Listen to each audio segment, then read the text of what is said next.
ce que j'aime bien, c'est que ça remet le coaching au cœur du dispositif. C'est-à-dire que on a beaucoup dérivé sur notamment armés de répertoires gestuels, enrichis par YouTube et par la sphère Internet, où c'est la course à l'échalote des exercices. On se retrouve à perdre de vue, non pas la simplicité, mais la base.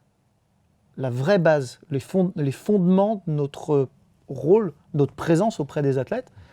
C'est pas seulement de taper dans les mains et de dire allez plus vite, tiens, et voilà un nouvel exercice.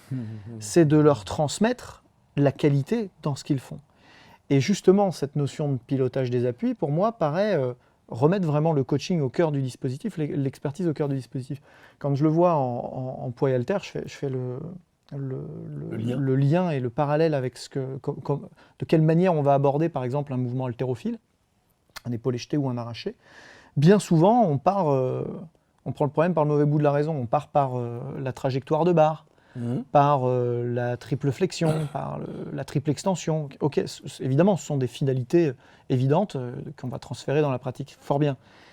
Très peu de coachs partent de l'intention sur les appuis, partent du pilotage des appuis. Très peu de coachs vont vous parler dès le départ, dès la formation de l'athlète, de l'intention de placer l'appui sur l'avant, sur l'arrière, où est-il positionné par rapport au centre de gravité, et ensuite le transfert de poids au sein même du pied.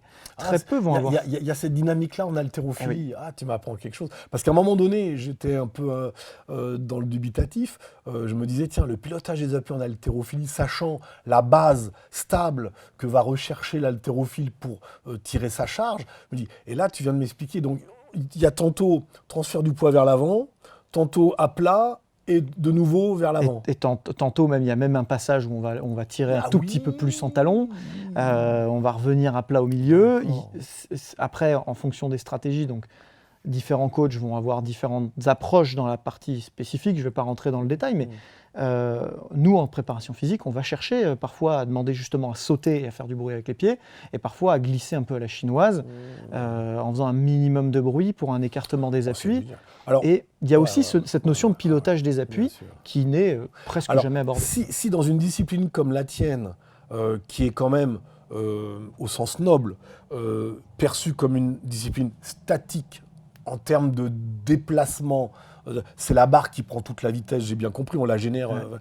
Et là, tu me parles de pilotage des appuis. Alors imaginez dans la course. Là, c'est la bien. Alors donc, j'apprends qu'on peut faire du pilotage des appuis dans un parking. Hein, voilà, c'est ça. Dans un espace parking, il y a du pilotage des appuis. Absolument. Hein, et de toute façon, se garer en épi ou en bataille, c'est du pilotage, de toute façon. Hein. Donc, dans un espace réduit. Bah, c'est super. Eh ouais.